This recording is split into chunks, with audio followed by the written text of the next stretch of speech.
Sir Ronald Yamas. Sir, kilala niyo naman ako no? Alam niyo, tama yung sinabi mo Paano magna-number one yan si Robin Padilla pag tumakbo pa?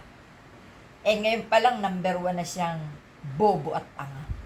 Yun yung legacy niya maiiwan sa mga DDS Alam mo, sir, kapag ang isang tao nagpakita ng kabubuhan kahit sa eskwelahan, di ba, nilalayuan? Kasi, hindi yung pagiging bobo Bobo na nga, naging tanga pa. Tapos, ang husay pa mambuli. Ang husay pang gumamit ng mga bayarang troll. Di ba yung mga naglipa ng bayarang troll na yan, yung mga bobo at mga tanga din? Paano pa yan magna-number one Kahit kapwa niya artista, hindi na siya iboboto. Paano? Nung magsabog ng kabubuhan at katangahan ng si Lucifer, sinalo lahat. Di ba?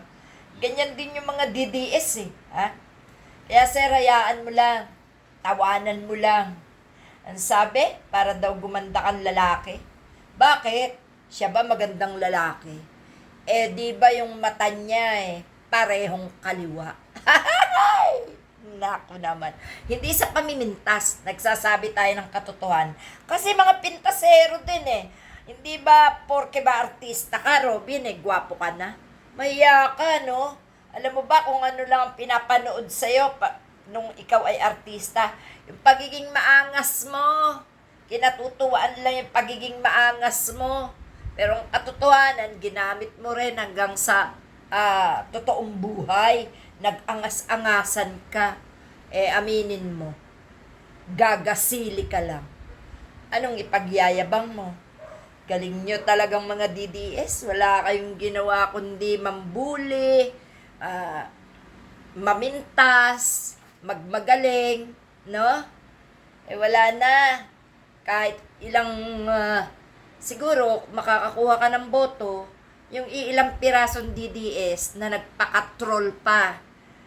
Isang taong DDS, 10 ang account para lang kumita, no?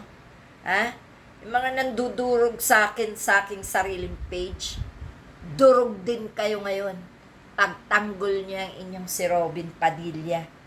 At kung sino ang nagmamahal kay Rodrigo Duterte na mga DDS, punta kayo sa dahig. Total, pinabayaan na pala yan Nga naman.